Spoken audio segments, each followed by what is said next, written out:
Hello, c'est Mia de Positive Mind Attitude.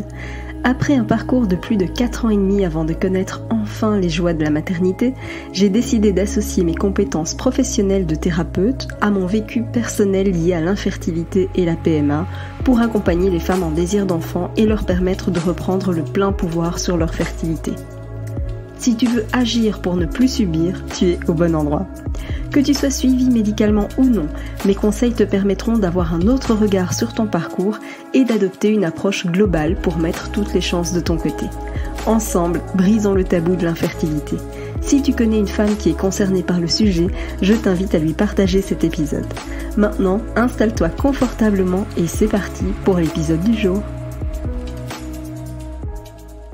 L'importance du sommeil dans la fertilité.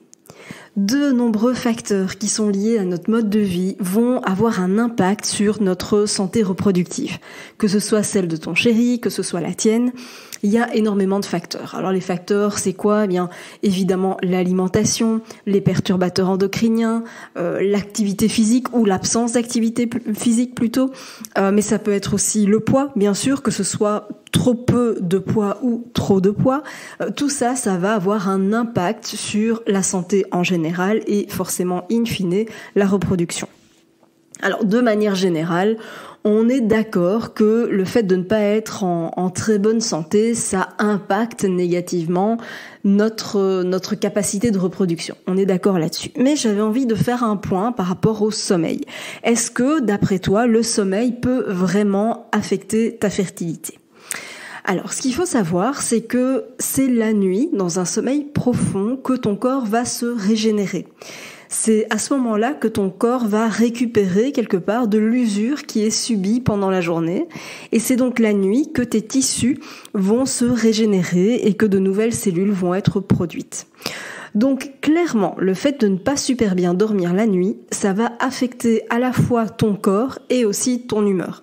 T'as déjà remarqué d'ailleurs que tu étais beaucoup plus susceptible ou peut-être d'humeur un petit peu plus grincheuse quand tu n'avais pas assez dormi. Ça se voit d'ailleurs très très fort chez les enfants, mais finalement chez les adultes c'est un peu pareil. Le manque de sommeil, ça affecte énormément l'humeur. Et de façon générale, eh bien, clairement, le manque de sommeil va affecter plein d'aspects au niveau de la santé. Donc, on a parlé évidemment de l'humeur, mais ça va aussi affecter la capacité de concentration, ta mémoire, ta créativité, ta capacité à prendre des décisions, à trouver des solutions.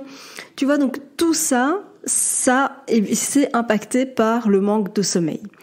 Alors, évidemment, il n'y a pas que au niveau du cerveau, parce qu'on parle de créativité, de concentration, de mémoire, etc. Ça, c'est une partie, mais il y a aussi des répercussions au niveau physique. Ça peut entraîner notamment de l'hypertension, des risques de maladies cardiaques, ça impacte aussi le diabète, ça accentue tout ce qui est perméabilité intestinale.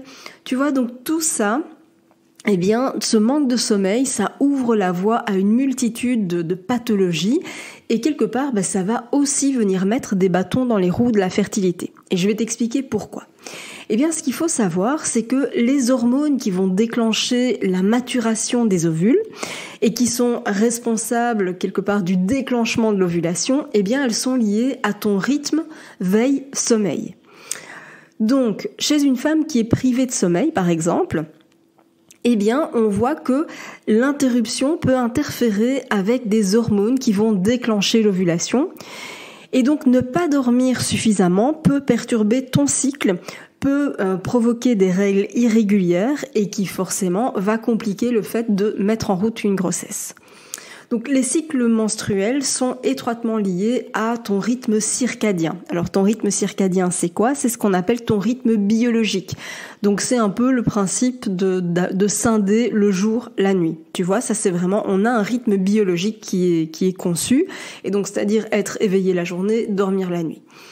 Et donc il apparaît que les femmes qui dorment plus semblent avoir des niveaux beaucoup plus élevés de FSH. Alors, la FSH, c'est quoi ? C'est l'hormone qui est folliculostimulante. Donc, la fonction de la FSH, c'est justement de stimuler la croissance des follicules ovariens. Donc, ça veut dire que les femmes qui dorment plus semblent avoir des niveaux plus importants en termes de follicules, de croissance de follicules. Et ce qu'il faut savoir aussi, c'est que la mélatonine possède naturellement des propriétés qui sont antioxydantes et anti-inflammatoires. Et c'est pour ça que c'est largement utilisé pour améliorer la qualité des follicules contre les dommages qui sont causés par l'oxydation des radicaux libres. Tu vois, donc tout ce qui est radicaux libres, donc ça va être tout ce qui est stress, perturbateurs endocriniens, tout ça, eh bien ça va venir accélérer quelque part le vieillissement des cellules, c'est ce qu'on appelle l'oxydation. Et la mélatonine, eh bien, comme elle possède ces propriétés qui sont antioxydantes et anti-inflammatoires, eh bien elle va venir récupérer un peu tout ce qui a été endommagé.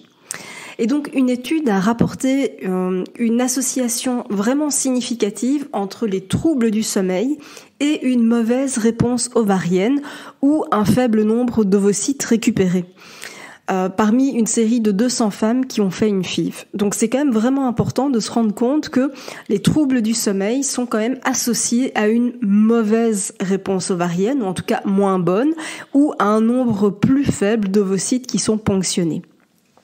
Donc c'est vraiment intéressant de se rendre compte de ça. Et d'ailleurs, si ça t'intéresse, je te mettrai les références bibliographiques que j'ai utilisées pour ce podcast. Je les mettrai dans la description.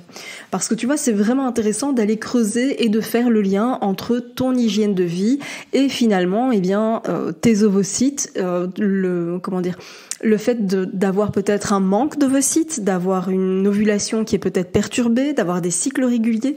Tu vois, c'est intéressant d'aller creuser. Et c'est pour ça que ça me fait bondir quand j'entends des médecins, quand on est en suivi, en tout cas médicalement, dans un centre PMA, qui disent que non, de notre côté, il n'y a rien à faire. Si, il y a à faire et il y a beaucoup à faire. Et ça passe notamment par un meilleur sommeil.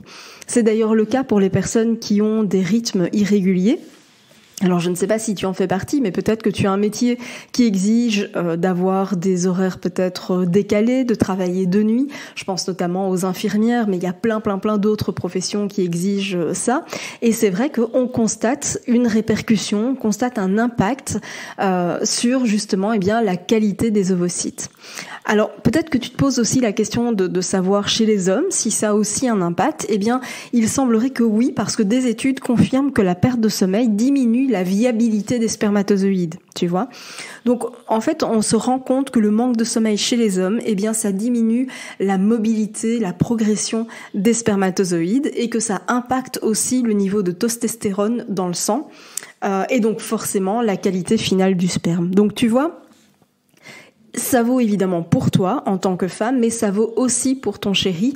Le manque de sommeil, ça joue un rôle vraiment énorme. Donc c'est très important de veiller à la qualité de ton sommeil. Alors ça veut pas dire pour autant qu'il faut dormir 14 heures par nuit, c'est pas ce que j'ai dit, mais avoir un rythme de sommeil idéal, j'ai envie de dire approximativement de 7-8 heures par nuit, c'est largement suffisant.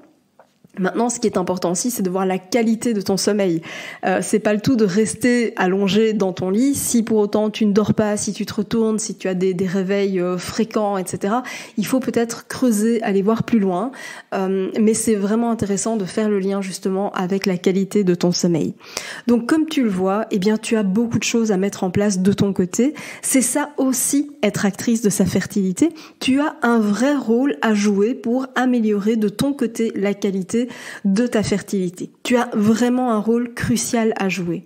Et donc pour aller encore plus loin, pour toi aussi doubler tes chances de succès, eh bien clique sur le lien qui se trouve dans la description de ce podcast pour rejoindre le programme d'accompagnement en ligne. Merci d'avoir écouté cet épisode jusqu'au bout. Si tu veux aller plus loin et bénéficier de plus de conseils, télécharge maintenant mon guide offert sur positivemindattitude.fr. Pour encourager ce podcast, merci de mettre une note et ou un commentaire sur ta plateforme d'écoute. Je te dis à très vite pour un prochain épisode.